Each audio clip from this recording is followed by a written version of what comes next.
Hi, I'm Gemma Lauren Krebs, author of the Locked series. I'm reading my first book, Nothing Lost, for you guys. It's available on Amazon.com if you're interested, but uploading it chapter by chapter here. Today is chapter 3. Make sure to comment and share if you like it. And follow me at Gemma Lauren Krebs and at the Locked series on Instagram, Twitter, and Facebook. Enjoy. Here's chapter 3.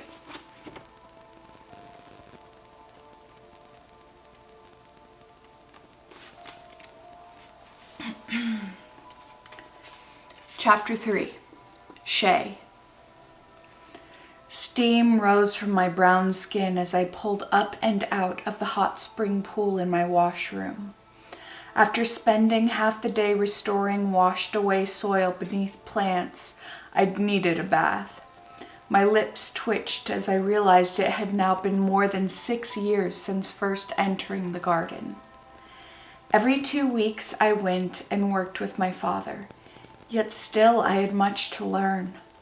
I was 16 now, and in just 4 years I'd have to know the complex garden rituals, how to trim the tree from the platform swing, and how to burn excess branches and seeds. Water running down my body pooled on the dark blue tile. The drying cloth was still on my bed. Taking careful steps across the tile, I froze when meeting an unexpected pair of eyes in my room. Princess Niren's smile faltered, quivering. Her eyes broke from mine and shifted down to my chest in confusion. She looked up and back a few times. You're... A dull knock sounded as her elbow hit against the clay door.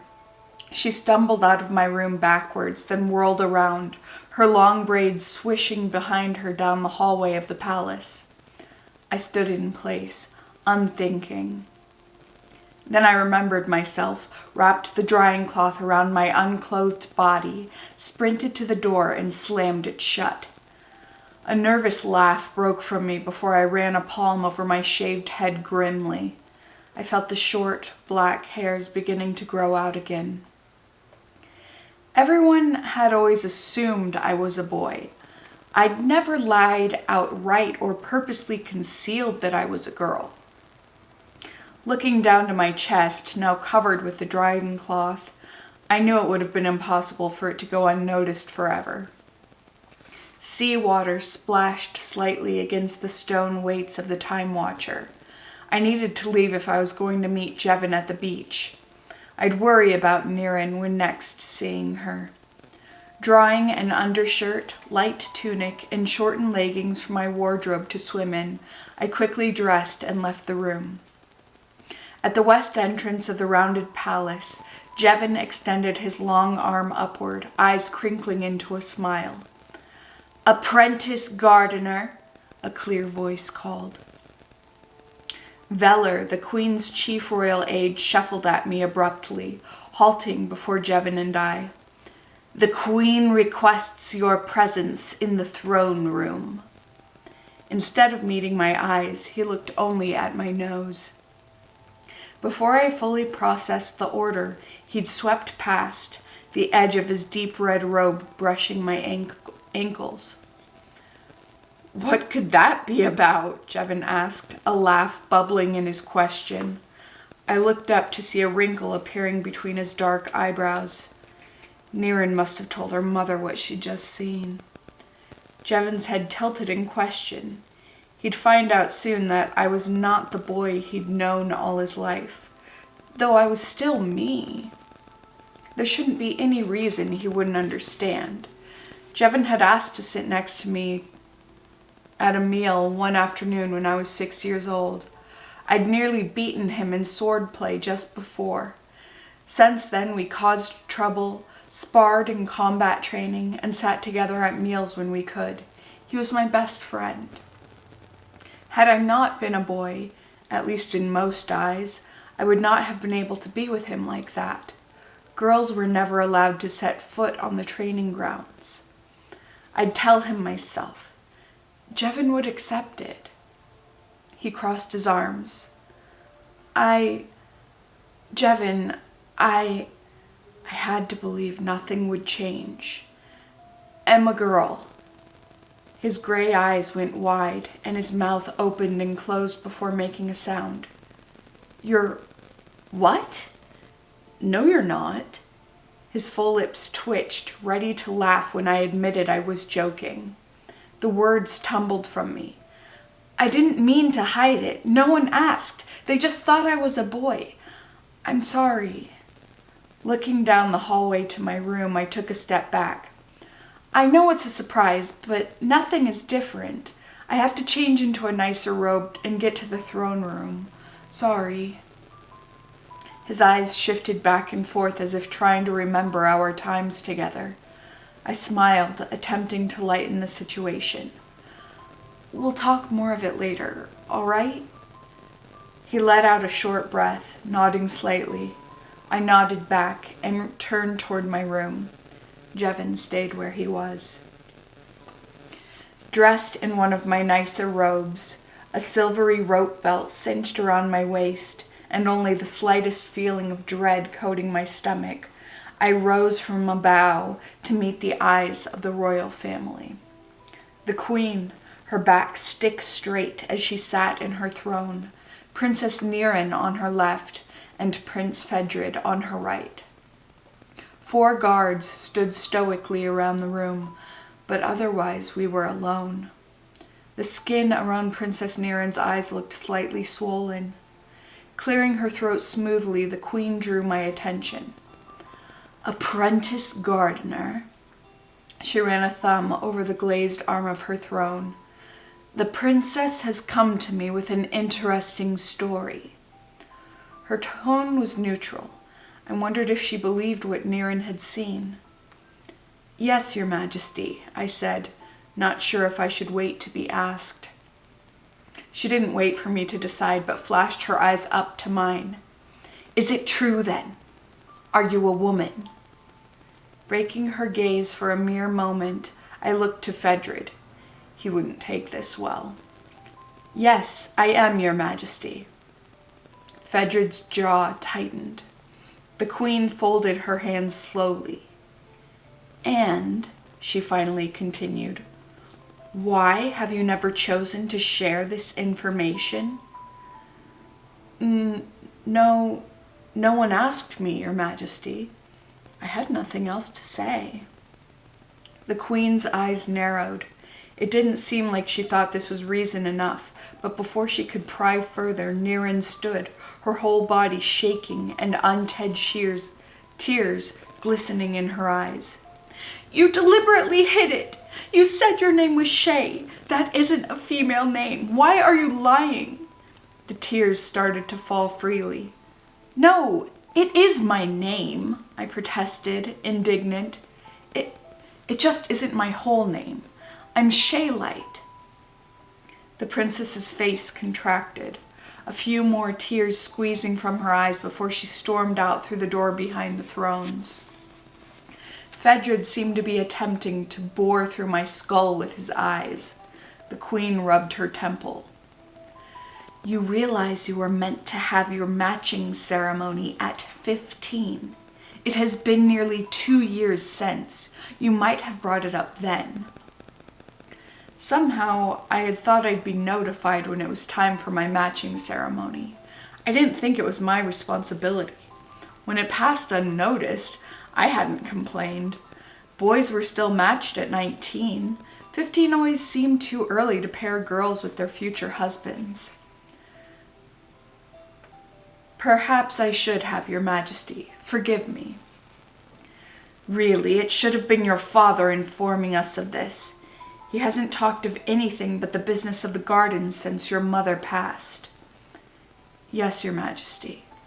That much was true. I hardly ever saw him apart from our time tending the tree. I thought to call him here, but Niren's tale seemed ridiculous. I chose to say nothing. Well, the queen fixed me again with narrowed eyes. Shaylight, then. A small wrinkle appeared next to her nose. It seems we have a matching ceremony to perform. Your position is too important to leave you unmatched any longer. Let us have it in 2 days' time at mid-morning. I will inform your father." "Yes, thank you, Your Majesty." The words stuck in my throat. She tilted her immaculate crowned head slightly to me. Fedrid bled spite in his glare as I bowed to him as well, then left the throne room. The night before the matching ceremony, nervous energy coursed through me. All I could think to do to calm myself was train. Swarms of stars encroached on the moon, and I spun under them, fending off imagined foes. The dirt of the training ground scraped beneath my boots as I led my limbs through well-worn steps. Right block, left knee, extend to kick and fend off. Turn, forearm, then elbow. Extend back, kick to defend against imaginary attacker coming from behind. Duck, cross right fist, but stop before impact to distract. Step forward, left hammer fist to jaw, knocking out my opponent. The steps were easy, too easy. My thoughts continued to well up and spill over. In the past day, hardly anyone had looked me in the eyes, though several had turned to talk with each other in disgust. This was not the way to go into a matching ceremony. I stopped my practice, panting. Giving myself wholly over to worry wouldn't help, but it appeared it wouldn't be worked away with sweat and exertion.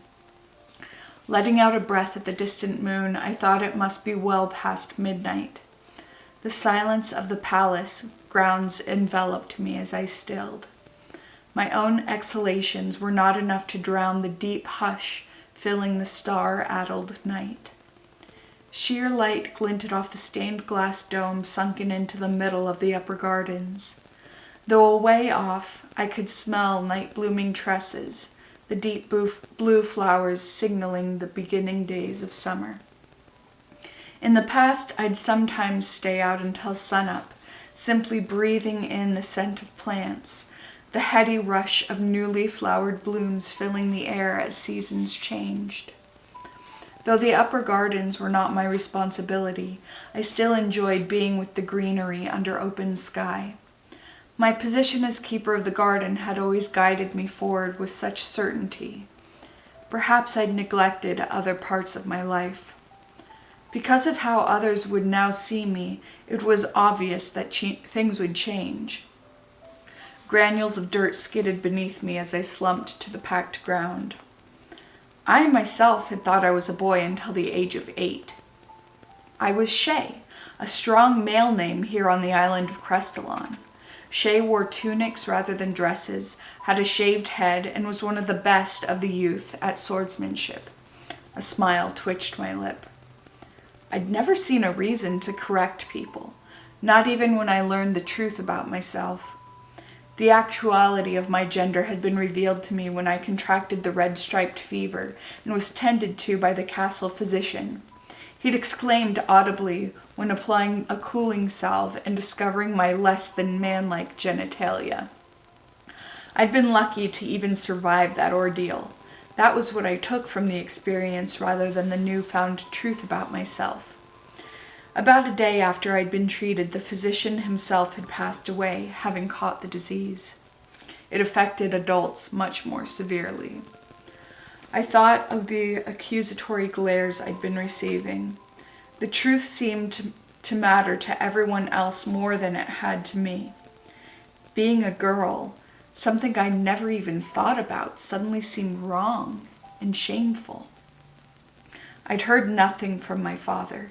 He usually kept to himself, but I wondered if he'd known that everyone thought I was a boy. Perhaps not. I think it had been different once.